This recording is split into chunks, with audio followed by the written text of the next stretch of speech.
Well, by this point, we all know that the Big Ten is one of the driving forces in the future of college athletics, snagging UCLA and USC from the Pac-12. But the Bruins and the Trojans won't be joining the league until 2024. So it seems to be business as usual as we continue to cover the Big Ten Media Days. Or is it?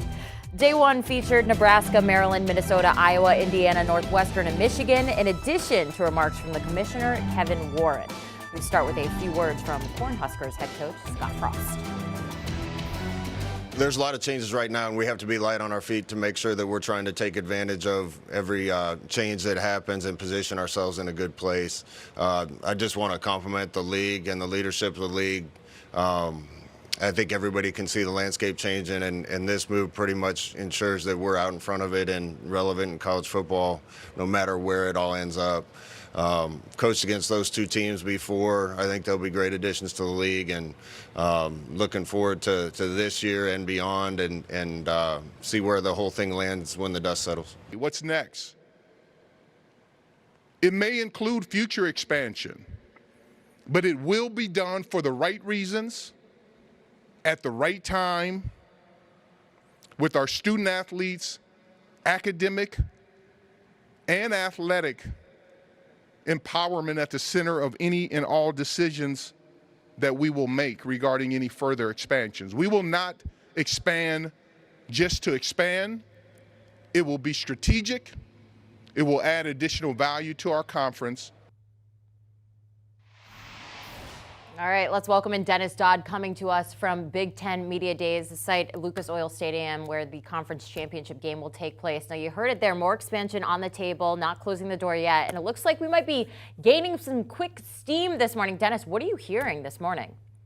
Yeah, Jenny, according to my reporting, the Big Ten is now targeting Cal, Stanford, Oregon, and Washington in further expansion that would bring the league to 20 teams at least. There's another report out there that the Big Ten is also looking at Florida State and Miami.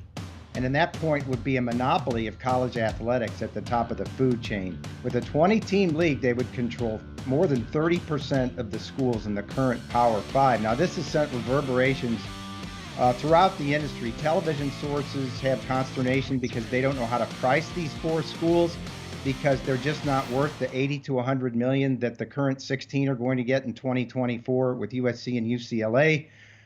College athletics further is upset, administrative wise, because, how many is too many? This has the chance to wreck the Pac-12, to make it go away, or at least stay together in some limited fashion. You've already heard names like San Diego State headed to the Pac-12, Arizona maybe to the Big 12, as they seek to expand, but nothing on this scale. This is major news and would have reverberations, as I said, throughout the industry. This is quite the report there. What type of timetable are we looking at with this? Well, what's interesting, Jenny, is it would not be included in this current contract that's being negotiated. Sources tell me that that's going to be announced at the very latest before the season, in about a month. It could come as early as August 15th. Big Ten folks had hoped they'd be able to roll it out and debut it here in Indianapolis at the media days, and that's not the case. I think the addition of USC and UCLA caused some people to go back to the bargaining table and talk about things. But this would be equally upsetting, because at some future date, if this comes about, the Big Ten would then go back to its partners and say, look, we want more money for these schools. And the figure I'm being told is $250 million for those four schools to be added to the $1 billion that's already being projected for the current contract. So this could cause a lot of confusion and a lot of hurt feelings and a lot of everything else in the industry. Yeah, talk about a super conference. That would definitely change the landscape of college football. We'll definitely be keeping our eyes and ears on that one. Now, moving on, Ohio State Athletic Director Gene Smith said that the talks around a potential 16-team college football playoff is growing. He said you can't just ignore it. No decision on a format is imminent and could take a few years to decide. But what are you hearing in regards to that, Dennis?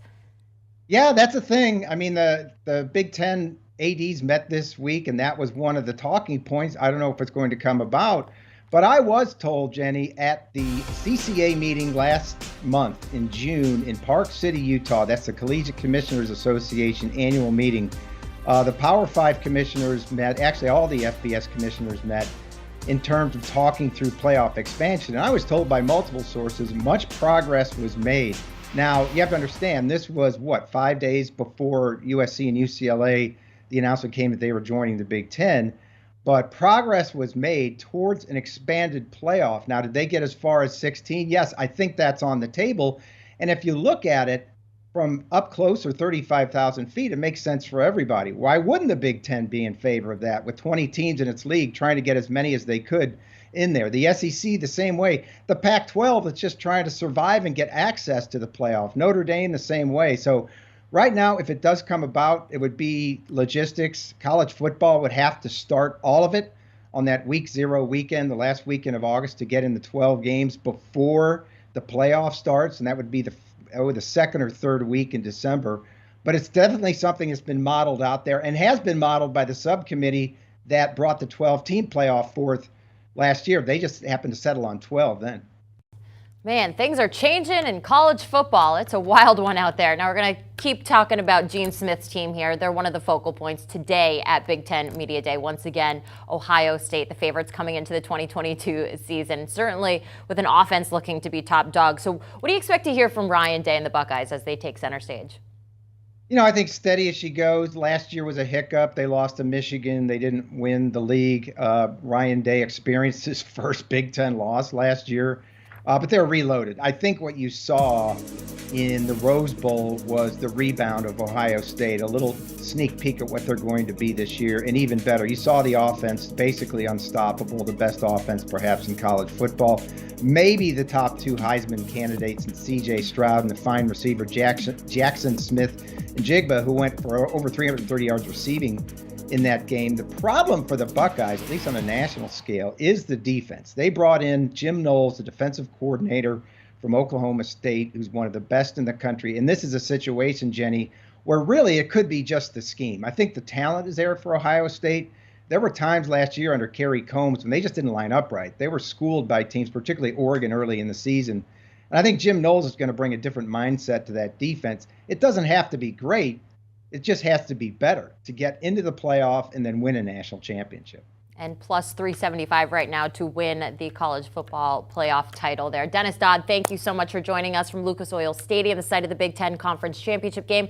Some big reports coming out of our Dennis Dodd today. Now, for more, you got to tune into the Cover 3 College Football Podcast. It's the #1 college football show. It sticks to college football, and the fellas, they don't take themselves too seriously. They're getting you all set and ready for the college football season. So tune in and follow along today. Do you want a sports network that delivers everything that matters about the game? The highlights, the picks, the instant analysis, no yelling, no fake debates, no politics. Hit the subscribe button and never miss a moment.